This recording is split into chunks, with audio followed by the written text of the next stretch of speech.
Hello, and welcome to our channel. Today, we invite you to enjoy a deeply touching love story that proves it's never too late to bloom. If you're someone who believes in second chances, quiet courage, and love beyond age, this story is for you. Don't forget to subscribe to our channel and turn on the notification bell so you won't miss any of our heartfelt stories. Now sit back, relax, and let the story begin. Charleston, South Carolina. Late December. The last red leaves had finally fallen, leaving bare branches swaying in the cold coastal wind. This historic town, with its brick-paved streets and faint yellow streetlights, seemed to slow down during winter. Inside a white wooden house at the end of Rutledge Street, Elizabeth Morgan, 68, was watering the last of her winter roses. She wore a gray knit hat, a dark brown wool coat, and faded gloves with frayed fingers. Winter had come late, but she remained devoted to her rose garden, a living memory of her and her late husband, Henry. He had been gone for over 20 years. Since then, Elizabeth lived alone, quiet and composed like the antique wooden clock ticking in her living room, steady and unassuming. Every morning, she sipped chamomile tea, listened to old jazz records, and spent her day painting in the attic. Occasionally, she taught art at the local church or walked to the old bookstore on Meeting Street. Life moved gently forward until that Saturday afternoon. An art exhibition was being held at the Gibby's Museum Garden. Elizabeth rarely attended crowded events, but this time she had been invited to showcase her latest oil painting, When Winter Blooms, a portrait of her own garden blanketed in snow, with a single rose bush still in bloom. As she adjusted the frame, a deep male voice spoke behind her. "I've never seen a winter painting that made me want to go home quite like this." Elizabeth turned.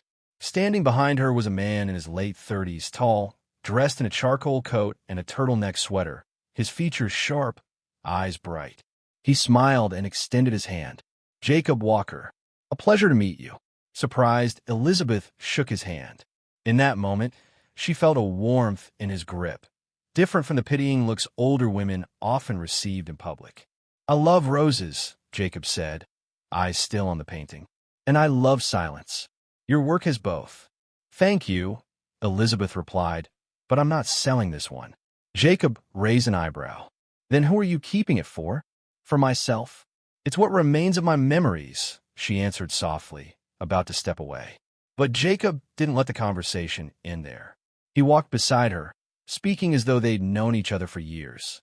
He talked about his work in tech, how he was in Charleston to build an innovation hub. He spoke of his mother, a nurse who passed when he was young, and how he valued old things, nostalgic, human, imperfect.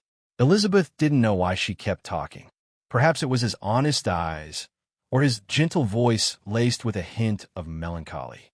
It had been years since a young man addressed her as Miss instead of ma'am, and not out of empty politeness.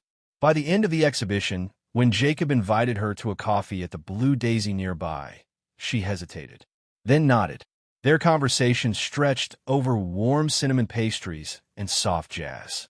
Elizabeth couldn't recall everything she said, but she remembered the feeling, unexpected, comforting. Jacob didn't treat her like an old lady. He listened, asked thoughtful questions, and respected her silences. That night, back at home, Elizabeth sat alone in the dark. She played a Bill Evans vinyl, poured a glass of red wine, and thought about Jacob's gaze. There's something familiar in him. A few days later, a bouquet of white roses arrived at her doorstep. Attached was a small note. "Thank you for making my winter less cold. If you don't mind, I'd love to take you for a walk this Friday afternoon." "Jacob," Elizabeth smiled. It had been so long since a man sent her flowers, let alone a man 30 years her junior. A gentle unease stirred inside her. Why would someone like to be interested in me? A joke? Pity? Or something else? She placed the bouquet on her living room table. The room remained silent, but somehow it felt warmer. That evening, Elizabeth sat in her back garden on the worn wooden bench beneath the rose trellis. The wind was biting.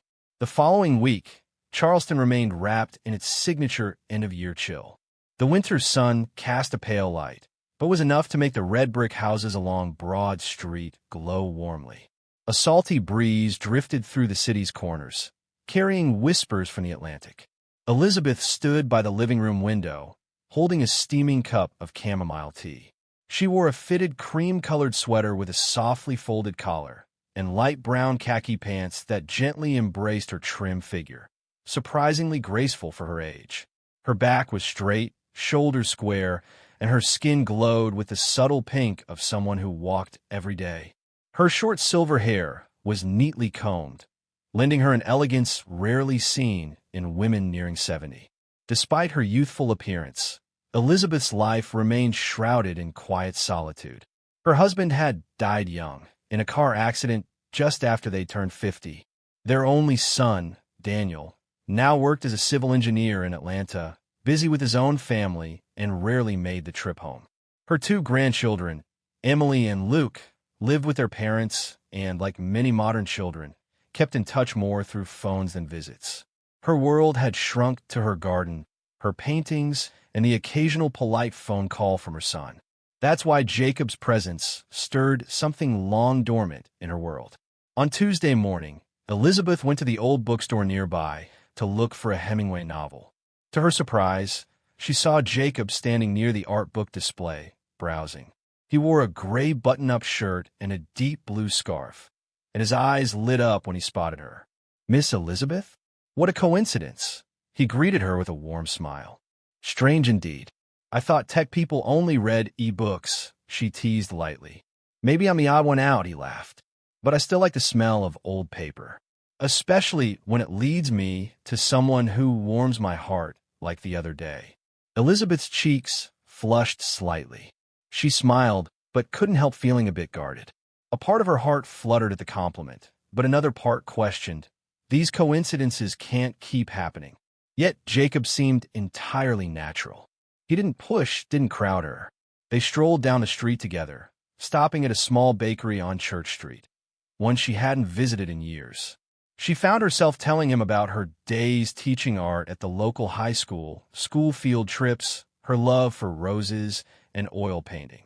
He listened closely, without interrupting. As they said goodbye, he smiled gently. "If I get the chance, I'd love to watch you paint one day." The next day, Elizabeth volunteered at her church, packing boxes of food for families in need. As she bent down to stack a few cans, a familiar voice called from behind. "Miss Elizabeth? Charleston really is small." Jacob stood there, holding a box of donations, smiling innocently. Elizabeth couldn't help but laugh. "I'm starting to think you're following me." He raised his hands in mock surrender. "Okay, I confess. I asked someone at the museum about you, but only because I felt I didn't want to miss out on knowing someone like you." For the first time, Elizabeth looked into his eyes directly. What she saw wasn't pity or performance. It was sincerity, pure and unfeigned, and something in her quietly softened. That night, her phone buzzed with a message. "Are you free this Saturday? I know a beautiful spot to watch the sunset, up on the hill by Folly Beach. I'll bring hot chocolate. Just an afternoon. No strings attached. If you're up for it." "Jacob." Elizabeth stared at the screen. Her hand trembled, not from fear, but emotion. How long had it been since someone invited her to watch the sunset? Since someone asked if she had time? Since someone saw her as a woman, not just a mom, grandma, or former teacher? She closed her eyes. Her heart wrestled with itself. But then Jacob's smile floated back in her mind. And instead of politely declining, she picked up her phone and typed slowly. "I'll go, but I'll bring a thick coat and my caution." "Elizabeth," Jacob replied almost instantly. "I promise I won't let you feel cold, neither your skin nor your heart." Elizabeth chuckled to herself. In the quiet chill of Charleston's winter, something had begun to bloom. Saturday arrived slowly, as if time itself were hesitating before something important.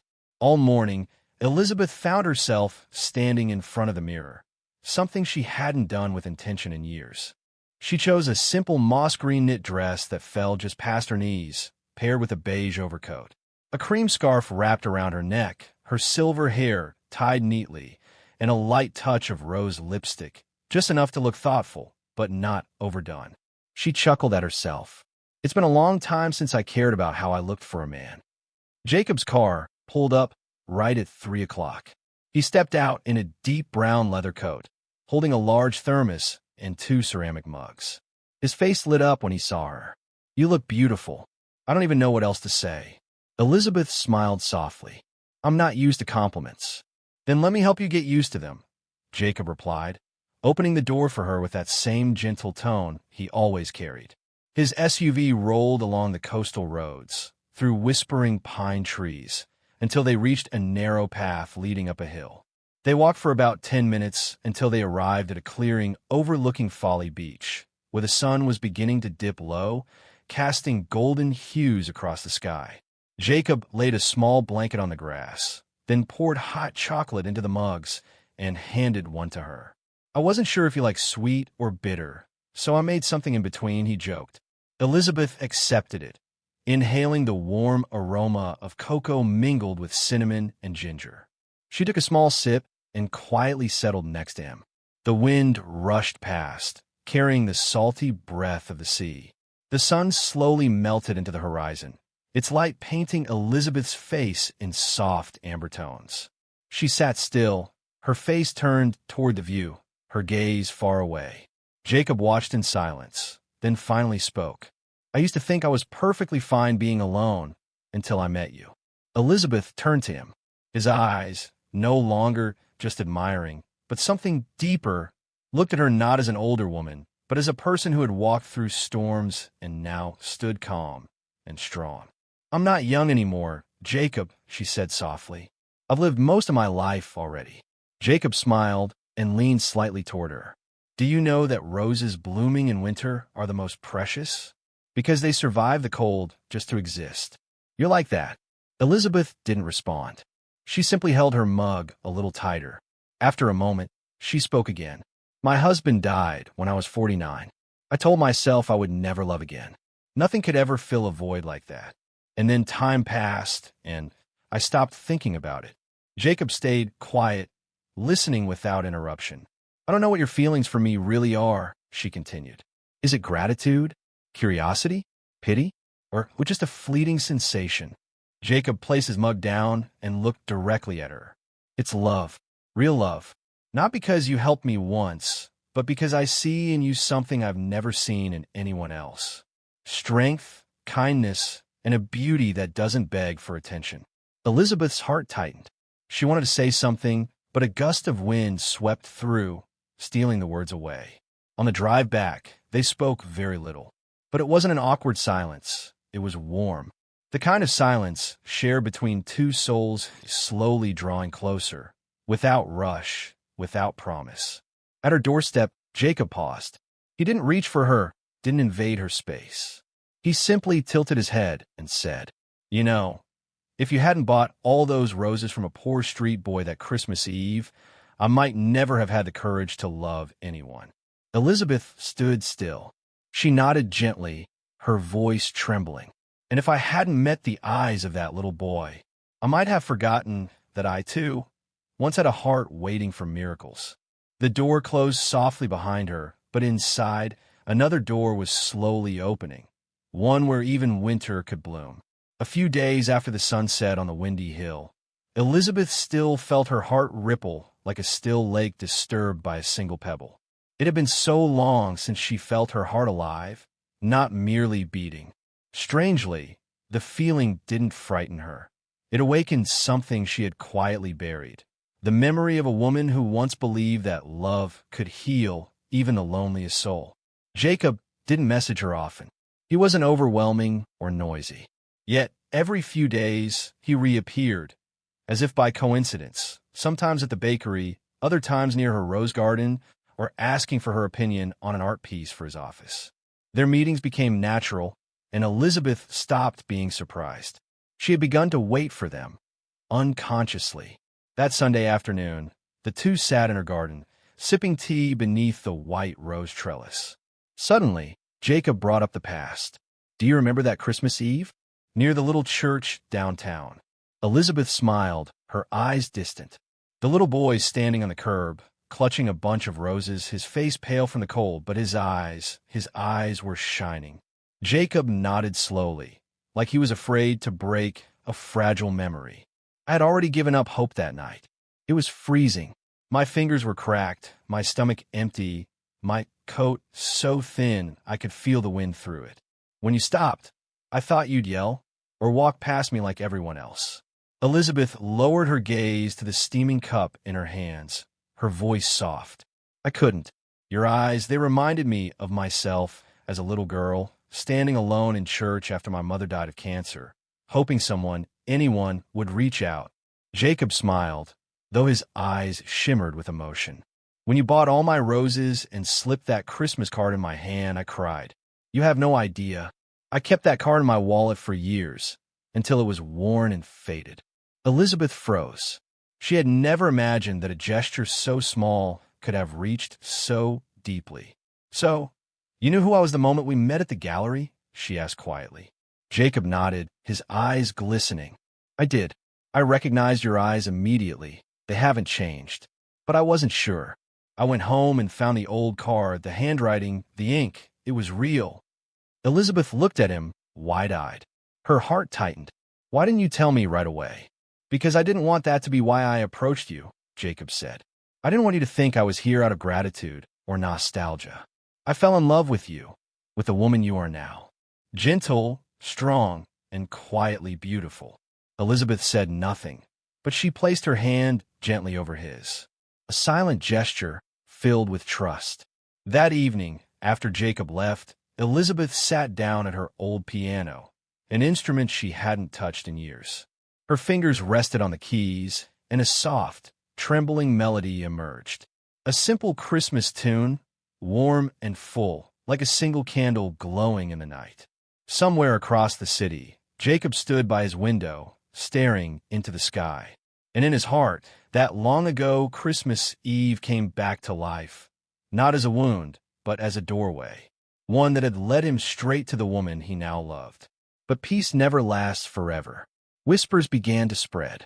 A neighbor noticed Jacob visiting too often. An old friend mentioned his name at a charity dinner. Before long, Daniel, Elizabeth's son, found out. A storm was coming. One chilly afternoon at the start of the new year, as the ocean wind swept damp and cold through Charleston, Elizabeth was trimming the dry rose branches in her garden when the doorbell rang. She opened it and was surprised to see Daniel, her son, standing there with a tense expression on his face. I didn't call ahead, Daniel said quickly as he stepped into the living room without waiting for an invitation, because I knew you'd find a way to avoid this conversation. Elizabeth hesitated. She knew what was coming. Daniel sat down, placed his bag on the chair, and looked directly into her eyes. Mom, is it true that you're involved with a man named Jacob Walker? Elizabeth sat down across from him and nodded calmly. I didn't want to keep it from you, but I hadn't found the right time to say it. Mom, Daniel nearly jumped up. He's 30 years younger than you. Do you realize what people are going to think? Elizabeth looked at her son steadily, her voice soft like the wind. I don't care what others think. I care about what I feel. Daniel clenched his fists, frustration rising in his voice. Can't you see he's using you? A young guy getting close to an older widow, living alone with a house, assets. What does that look like to you? Elizabeth smiled faintly, though it carried a hint of sadness. I've lived nearly 70 years, Daniel. Do you really think I can't tell the difference between real and fake? I can't accept this, Daniel snapped. You're my mother. You're Emily and Luke's grandmother. Don't you care about the family's reputation? About the embarrassment this could bring us if it gets out? Elizabeth was quiet for a moment, and she said slowly, You're talking about reputation, but I'm talking about happiness. For years, I've lived like a shadow. How often have you visited me? Do you know how many birthdays I've spent alone, blowing out candles in silence? Jacob is the first person in years who's made me feel like I'm still a woman. Daniel fell silent, though his eyes remained hardened with disapproval. I still think he has an agenda, he said at last. Whether he's rich or not, no one that young gets involved with an older woman without a reason. You're putting yourself in danger. Elizabeth stood, walked to the bookshelf, and retrieved an old, faded card. This, she said, handing it to him, is why Jacob came to find me. The card was worn and creased with age. On it were two simple handwritten words, Merry Christmas. Faint ink smudges below hinted at tears once shed. Over 30 years ago, I bought a bunch of roses from a poor little boy on Christmas Eve. No one knew, no one noticed. But that boy remembered. That boy was Jacob. Daniel stared at the card, stunned. Elizabeth continued, her voice firm now. He doesn't want my money. He has an empire of his own. What he wants is peace, a genuine heart. And what I want is a warm hand to hold when the sun sets. Daniel rose from his seat, still silent. He picked up his bag and headed toward the door. Before leaving, he said, I need time, but I can't accept this right now. You should think carefully. The door closed behind him, leaving a long, quiet silence. Elizabeth sat back down, her expression neither angry nor resentful, just deeply contemplative, tinged with a quiet sorrow. Outside, the rain began to fall, but in her heart, spring was trying to push through the walls of judgment and pride. A week had passed since the confrontation with Daniel, and Elizabeth felt like two battles were unfolding within her, one with her son and one with the old fears lodged deep in her heart. Her meetings with Jacob continued, but something inside her was no longer entirely light. Every word, every glance was now accompanied by a quiet question. Am I being selfish? Am I dragging others into the consequences of a love that came too late? One morning, as she was reorganizing books in her living room, the doorbell rang. Elizabeth opened the door and froze. Standing there was a familiar face, but it wasn't Jacob. Hi, Grandma. The girl smiled, holding a basket of pastries. I'm Emily. Emily, her granddaughter, Daniel's eldest.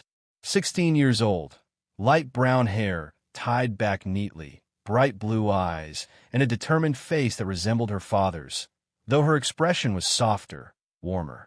Elizabeth opened the door wider, surprised and pleased. You came alone? Yes. Dad doesn't know. But I needed to see you. In the kitchen, filled with the scent of cinnamon and vanilla, the two sat facing each other, sipping tea and nibbling cookies. Emily stayed silent for a while before finally speaking. I heard Dad talking about you, and Mr. Jacob. He's really upset. No one said much all week, but I don't think the way he does. Elizabeth looked at her granddaughter, her heart fluttering. What do you think? Emily took a deep breath. I think if someone makes you smile more, take care of yourself, and not seem so lonely anymore, then that person deserves to be loved by you. Elizabeth felt her eyes sting. Emily lowered her voice. I remember when I was little, how you used to take me here every summer. You showed me the garden, told me stories, taught me to paint. But in the last few years, you haven't seemed happy. The house felt like a museum. Now it feels different. I see light in your eyes.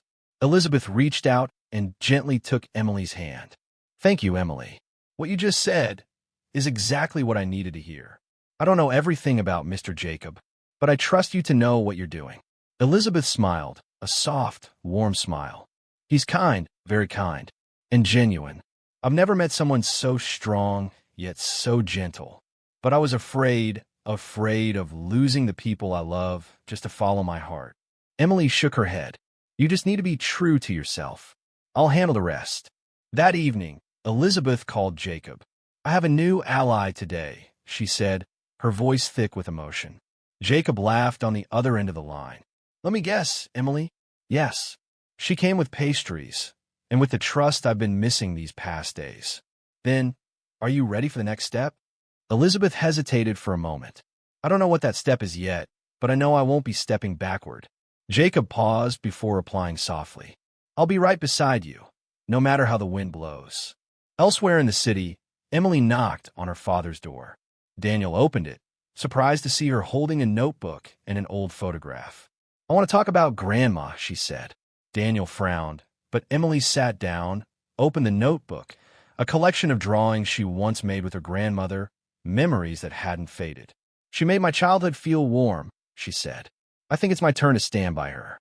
Daniel sat silently for a long time. In his hands, the photo of Elizabeth smiling brightly beside her rose bush seemed to remind him of something he'd forgotten, that his mother was also a woman, with a heart that still longed to love. 3 weeks later, Charleston welcomed the final stretch of its soft winter chill. On the dry branches of Elizabeth's rose trellis, new buds had begun to emerge, tiny yet resilient, whispering a quiet promise that winter was drawing to a close. That morning, Elizabeth woke earlier than usual. She pulled on a warm sweater, stepped into the garden, and stood in silence before the rose bush where the first bloom of the year had opened. In the soft sunlight, its pristine white petals felt like a vow. Her phone rang. It was Jacob. "I have something to ask. Would you be free for a few hours this afternoon?" Elizabeth smiled. "As long as it's not a trip to New York." "No, just a few blocks away. But it's a turning point." When the car stopped, Elizabeth found herself in front of a renovated historic building that had once been the city's old museum. Now, it had been transformed into a community space for workshops, exhibitions, and gatherings. A new sign hung above the gate, the Winter Rose Center. Jacob turned to her, his expression sincere. "This is a new center I've funded and designed. But the person who named it was you." Elizabeth looked at him, stunned. "Me? Your painting, When Winter Blooms, inspired it. Not just because it's beautiful, but because it carries a message that even in the coldest, most barren days, love can still bloom." He gently took her hand. "I want this center to be a place where older adults can learn, connect, rediscover passions, and yes, even find love if they wish." Elizabeth said nothing, her heart overwhelmed. She had never felt so deeply seen, as a woman, as a person of worth, not just as a mother or grandmother. Jacob led her inside. In a small auditorium, a group of people was gathered, neighbors, old friends, and Daniel. Elizabeth froze when she saw her son. Daniel stepped forward, no longer angry or cold. His voice was softer. "I'm sorry for how I reacted." Elizabeth waited, silent, as he continued.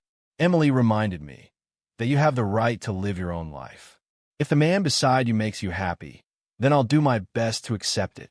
Elizabeth saw the light in her son's eyes, one of release, of maturity, and tears welled in hers.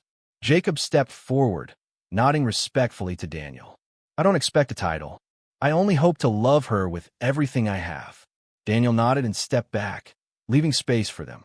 A few months later, as spring fully arrived, the Winter Rose Center held its grand opening. Elizabeth cut the ribbon. She stood beside Jacob, not with hesitation, but with pride and peace.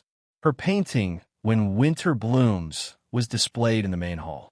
Beneath it, a small inscription read, "For the woman who taught me. When the heart is warm enough, any season can bloom." Back home, the roses on Elizabeth's trellis kept blooming. And in her heart, winter had truly passed. Love, once thought too late, had arrived at exactly the right time.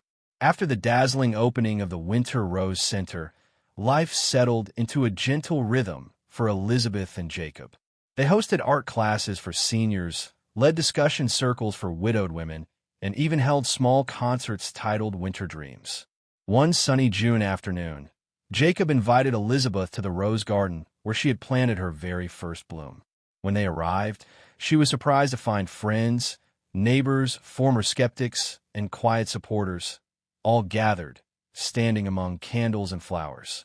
Jacob stepped forward in a simple gray suit and knelt before her. "Elizabeth," he said, his voice trembling with emotion, "you've taught me that love knows no age, no boundary of judgment, and it doesn't need defending when it's real. But I want to prove that, not just to the world, but to you." He pulled out a simple yet radiant ring. "Will you marry me?" Elizabeth was stunned. Applause rippled through the crowd, but all she could hear was her heartbeat. She nodded, tears slipping down her cheeks, not out of surprise, but deep, heartfelt joy. This man, young, wealthy, once a street boy she had helped on a distant Christmas Eve, was now offering her his whole life. Jacob stood, embraced her, then turned to the crowd and held up a document. "And to put every doubt to rest, I'm gifting Elizabeth $1 million, not to prove her worth, but to affirm that this love isn't for wealth, but for gratitude and deep respect." There was a moment of silence, then thunderous applause. In the golden light of sunset, White rose petals drifted gently to the ground. 2 months later, they held a small wedding in the garden of the Winter Rose Center. Elizabeth wore an ivory lace dress, holding a bouquet of white roses. Jacob held her hand as if it were the most precious thing in the world. Emily stood proudly as maid of honor. Daniel, for the first time in years, stood beside his mother, smiling. A quiet smile, but one full of peace. They didn't promise forever, but they promised to live truthfully, each day, each season, until the roses ceased to bloom.